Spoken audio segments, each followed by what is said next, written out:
Hello friends and welcome back to another vlog. और जैसे कि आपको लास्ट व्लॉग में देखा था आपने कि लास्ट अल्ट्रासाउंड कराने जाना था, डॉक्टर से मेरी बात हुई थी एंड एवरीथिंग वाज फाइन। जो रेडियोलॉजिस्ट थे, जो मतलब जिन्होंने अल्ट्रासाउंड किया था, और एक्चुअली अल्ट्रासाउंड नहीं कराया था हमने, वो कलर डॉपलर था वो, और ठीक ही है। बट अभी रिपोर्ट्स और भी बहुत सारे टेस्ट थे, थोड़े से लीवर वगैरह के एलएफटी में थोड़ी सी प्रॉब्लम आई है, बट ठीक है, देखते हैं। इस टाइम पे होता है वो थोड़ा बहुत ऊपर नीचे। तो वो सारे रिपोर्ट्स लेके जा रहे हैं मैम के पास, अब पता चलेगा कि मैम क्या कह रही है क्या नहीं कह रही है। और अभी फटाफट से मैं ब्रेकफास्ट कर लेती हूँ, मम्मी ने खाना बना दिया है और उसके बाद निकलना है। थोड़ा सा लेट हो रहे हैं तो ज़्यादा मैं पक पक कर नहीं पाऊँगी अभी के लिए। हम हॉस्पिटल आ गए थे और मैम ने थोड़ा सा तो डरा दिया है, तो अभी इमीडिएटली हम सिटी लैब आ गए थे टेस्ट कराने। फ़ोन पे पूछ के आए थे, बट आके पता चला कि वो खाली पेट टेस्ट होगा, तो वो टेस्ट भी नहीं हो पाएगा। तो अब हम फिर से घर जा रहे हैं। ऑलरेडी इस टाइम पे ज़्यादा ट्रैवल नहीं हो पाता है, बट फिर चलता हूँ। सो पीपल, अपडेट, घर आ गए हैं। एंड जैसे कि मैंने आपको जाने से पहले बताया था कि एलएफटी में थोड़ा सा वैल्यूज़ बढ़े हुए आए हैं, तो मैम ने देखा है। मैम ने एक और सीरम बाइल टेस्ट बोला है जो कि खाली पेट होता है, वो भी आपने देखा होगा। हम लैब चले गए थे, हमने पूछा भी था, बट मुझे भी नहीं पता था और उन्होंने भी नहीं बताया कि एम्प्टी स्टमक होगा। तो अब कल वो आएंगे, वो टेस्ट होगा, उसके बाद आगे मैम अपडेट करके बताएंगी क्या है। और एक इन्फॉर्मेशन मुझे देनी थी कि मेरे ना इचिंग थी बॉडी में, बट मैं कंफ्यूज हो गई थोड़ा सा प्रेगनेंसी सिम्टम और इसमें, तो मैंने ध्यान नहीं दिया इस चीज़ पे, मतलब कोरिलेट नहीं किया। बट फिर बाद में हिमांशु ने बोला मुझे कि हाँ ऐसे ऐसे मैंने ध्यान दिया था। तो आप लोग ये चीज़ का ध्यान रखें, अगर पूरी बॉडी में जैसे हाथ पैर में भी खुजली हो रही है, इचिंग हो रही है, तो हो सकता है कि लीवर के वैल्यूज़ जो भी हैं ऊपर नीचे हो, तो आप लोग चेक करा सकते हो। बाकी जो भी अपडेट होगा बताएंगे। अभी तो मैं खा रही हूँ फ्रूट्स, कर आ गए, गर्मी हो रही है बहुत ज़्यादा। तो गया अगला दिन, आपको मेरी ये शक्ल ऐसी गंदी सी दिख रही है बिकॉज मैं सुबह से सोने में लग रही हूँ इसलिए। और मेरा सुबह सैंपल हो गया था, वो जो खाली पेट मुझे लेना था, मैंने आप लोगों को बताया ही था कल। उसकी रिपोर्ट भी आ गई है। थोड़ी सा टेंशन का सा भी माहौल था कि ज़्यादा ना आए, तो इसलिए मैंने कुछ शूट नहीं किया। क्यों नेगेटिविटी को शूट करके मेमोरी बना के रखना, अच्छे अच्छा रखना चाहिए। तो 19-20 का डिफरेंस आया है। जो मेरा आई मम्स वाला पैकेज मैंने शायद आप लोगों को बताया होगा कि मैंने लिया हुआ है, उसमें मुझे आयुर्वेदिक डॉक्टर मिली है, तो उनसे मैंने कंसल्ट कर लिया है, उनको रिपोर्ट्स भेज दिया। उन्होंने कहा येस डेफिनेटली ज़्यादा है वैल्यू। तो मुझे लीवर की इन्फेक्शन की 3 मेडिसिन दी हैं, ब्रेकफास्ट लंच और डिनर तीनों मील्स के बाद लेने के लिए। तो उन्होंने भी कहा कि सेम मेडिसिन कंटिन्यू करिए। और कल बाकी हम जाएंगे डॉक्टर के पास दिखाने के लिए। फाइनल अपडेट आपको नेक्स्ट व्लॉग में मिलेगा। अभी ये व्लॉग ना बहुत खिंचता जाएगा, बोरिंग भी हो जाएगा, उसको बोरिंग नहीं करते हैं। बहुत सारे काम कर लिए आज। मेरी लैक्टेशन थेरेपिस्ट के साथ क्लास थी, बहुत बहुत इन्फॉर्मेटिव थी वो। और पेरेंट गाइड कुछ ऐसा करके है, आई मम्स का ही उनके साथ थी वो, तो नॉर्मल इंट्रैक्शन था। मेरी आयुर्वेदिक डॉक्टर के साथ भी आज थी, तो ये 3 क्लासेस थी, वो भी बहुत अच्छी हो गई। बाकी 2-4 वीडियोस मैंने आप लोगों के लिए शूट करी है, और वो सारे कपड़े वॉश करके ये सब हमने हॉस्पिटल बैग की तैयारी भी शुरू कर दी है। और कंटिन्यू रहिएगा और अपनी बेस्ट विशेस देते रहिएगा। मैं इस ब्लॉग को यहीं खत्म करती हूँ। Bye bye, tata. और ये रहा मेरा हेल्दी डाइट, जिसमें खजूर है, चीनी बिल्कुल नहीं है, दूध है, चिया सीड्स हैं और थोड़े से फ्रूट्स हैं। Good morning friends and welcome back to another vlog. मैं ऑलमोस्ट रेडी हो गई हूँ हॉस्पिटल जाने के लिए। जैसे कि मैंने आपको लास्ट व्लॉग में बताया था कि थोड़ा सा लीवर वगैरह का है, तो वो दिखाना है जाके, और उसके आगे की प्लानिंग करनी है।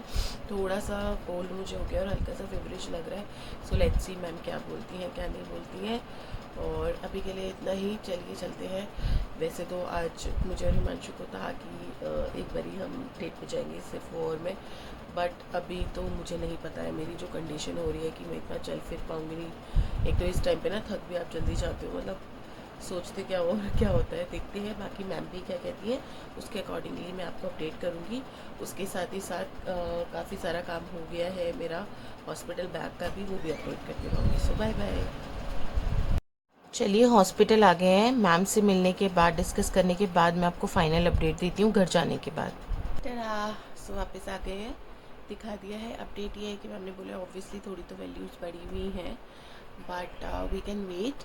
तो अभी 1 हफ्ते बाद दोबारा टेस्ट करके जाना है। इनकेस बीच में कोई प्रॉब्लम होगी तो फिर जाना होगा।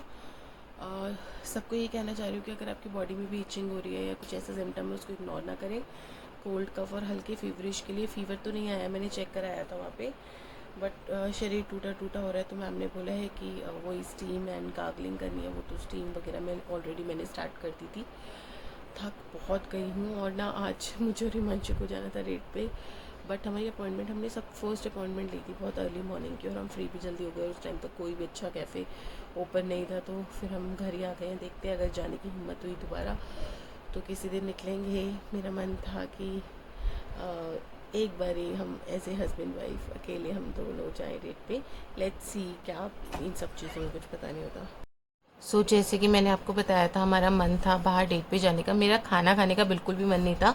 ऐसा नहीं था कि बाहर का खाने की क्रेविंग हो रही है, बिकॉज पूरी प्रेगनेंसी मुझे सच कोई क्रेविंग नहीं हुई है, बट बाहर जाने की हिम्मत नहीं हो रही थी। तो हिमांशु ने हम लोगों के लिए यहीं पे खाना मंगवा लिया है और different types of momos, noodles वगैरह मंगाए हैं। तो लेट्स एंजॉय दैट पीपल। सो मैंने सोचा इस वीडियो को एंड करने से पहले एक बार ही थोड़ा सा आपको ब्रीफ कर दूँ कि मुझे एक्चुअली क्या प्रॉब्लम रही और आप लोगों को हेल्प करे। बिकॉज़ जब मुझे पता चला था तो मैंने भी बहुत सारी वीडियो सर्च करी थी और उन वीडियोस ने मेरी जेन्युइनली बहुत हेल्प करी थी। मैंने थोड़ा सा गूगल भी किया था, थोड़ा सा पढ़ा भी था इसके बारे में। तो मैं अपने बारे में बता दूं और वीडियो को और आगे तक देखने से पहले आप ये समझ लीजिए कि मैं गायनेकोलॉजिस्ट नहीं हूँ।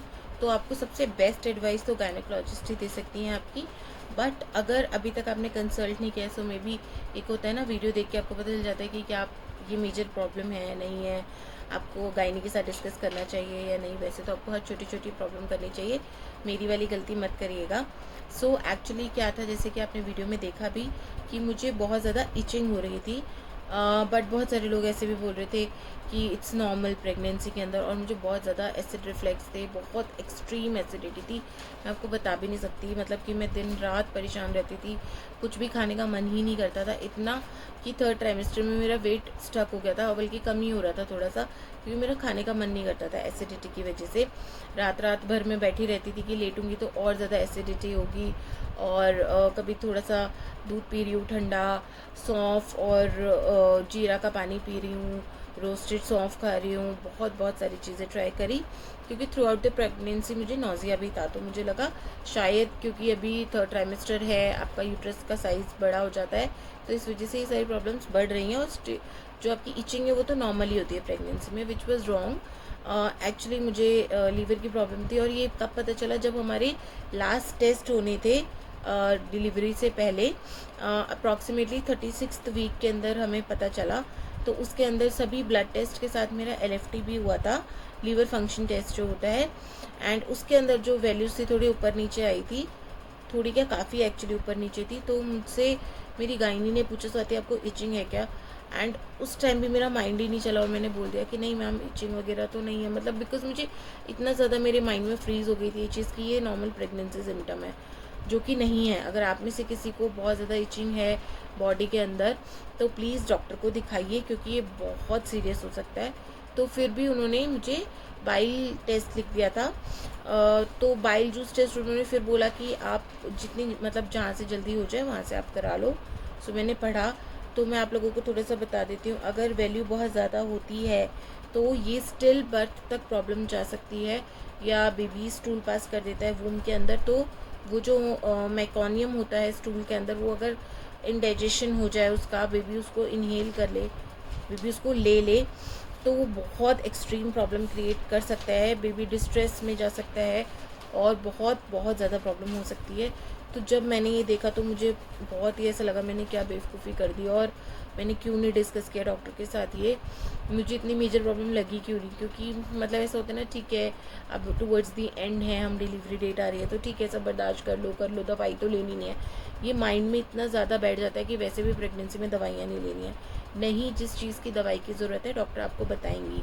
फिर क्या हुआ कि मेरी लकीली 10 तक नॉर्मल वैल्यू होती है बाइल जूस टेस्ट की, मेरी 12.612 आई थी, बहुत ज़्यादा नहीं थी, लोगों की 40-50 से भी ऊपर आ जाती है, मेरी उतनी नहीं थी। तो मेरी डॉक्टर ने अब जो टैबलेट थी उसका नाम मैं नहीं बताऊंगी क्योंकि फिर वो लोग ऐसे ही ले लेंगे, तो वो आप अपने डॉक्टर के अकॉर्डिंग देखिएगा। वो टैबलेट उन्होंने थ्राइस इन अ डे बोली लास्ट 2 वीक्स के अंदर, क्योंकि 38th वीक में तो मेरी डिलीवरी हो गई थी।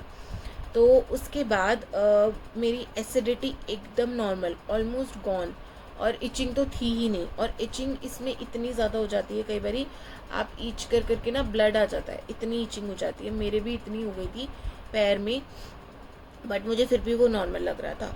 तो इन सब चीज़ों का आप लोगों को ध्यान रखना है। आप LFT कराएंगे जब भी, अगर आपको इचिंग हो रही है आप उसे इग्नोर मत करिए, अपने डॉक्टर के साथ डिस्कस करिए। जो भी रिक्वायर्ड टेस्ट है, जैसे मेरा LFT बाकी सब टेस्ट के साथ हुए थे, वो आपको बताएंगे। उसके बाद कोई और टेस्ट की ज़रूरत है। इवन ऐसा भी होता है कि अगर आप टूवर्ड्स दी एंड हैं, आपकी डिलीवरी डेट पास आ रही है, तो वो वेट भी करना सोचते हैं कि करें या नहीं करें, फटाफट डिलीवरी करा देते हैं। ये इतना प्रॉब्लमेटिक हो सकता है, मैं डरा नहीं रही हूँ, बट हो सकता है। और यूजुअली ये 3rd ट्राइमेस्टर में स्टार्ट होता है, किसी किसी को 2nd ट्राइमेस्टर में भी होता है। मुझे तो लास्ट के 2-3 वीक्स के अंदर ही हुआ था, और उसमें भी मतलब बहुत ज़्यादा नहीं था, इचिंग बहुत ज़्यादा थी, बट वैल्यूज़ उतनी ज़्यादा नहीं आई थी, तो इसलिए मैनेजेबल था। वरना हम भी प्लान कर रहे थे शायद डिलीवरी प्रीपोन करने का, बट ऐसा कुछ करना नहीं पड़ा लकीली, और इजीली मैनेज हो गया। और उसके बाद यूजुअली आपका डिलीवरी के 1 महीने के आसपास तक धीरे धीरे सिम्टम्स इसके अपने आप चले जाते हैं, क्योंकि ये यूजुअली प्रेगनेंसी के अंदर होता है। बट अगेन, अगर आप लोगों को भी ऐसा कोई सिम्टम दिख रहा है, ऐसी कोई प्रॉब्लम दिख रही है, अपने डॉक्टर से प्लीज़ डिस्कस करिए। और अभी मैं इस वीडियो को यहीं एंड करती हूँ। और भी वीडियोस आप लोगों के लिए आते रहेंगे। अगर आपने अभी तक मेरे चैनल को सब्सक्राइब नहीं किया तो आप सब्सक्राइब कर लीजिए, डरने की ज़रूरत नहीं है। बस अपने आप को अपडेट रखिए कि कोई भी सिम्टम, कोई भी चीज़ अपनी बॉडी की, वो इग्नोर नहीं करनी है आपने। और अगर आपको डाउट लगता है, आपको लग रहा है कि ये फुलिश लगेगा, डॉक्टर से पूछना, इट्स ओके, लगने दीजिए। मेरी वाली गलती मत करिएगा आप। लकीली मेरी वैल्यूज़ उतनी ख़राब नहीं थी। आप डिस्कस करिए। और इसी तरह के मैं बहुत सारे वीडियोस अभी लाने वाली हूँ। तो अगर आप भी एक्सपेक्टेंट मदर हैं, या आपकी फैमिली में कोई है, फ्रेंड सर्कल में कोई है, तो आप उनके साथ ये वीडियो शेयर कर सकते हैं। चैनल का लिंक शेयर कर सकते हैं। आप मेरे चैनल को सब्सक्राइब कर सकते हैं, क्योंकि आगे pregnancy related and new mom related, babies related, new born babies related बहुत सारी वीडियोस आने वाली हैं। ऑलरेडी काफ़ी ज़्यादा वीडियोस ऑलरेडी चैनल पे अपलोड हो चुकी है। Thank you so much for watching. Bye bye.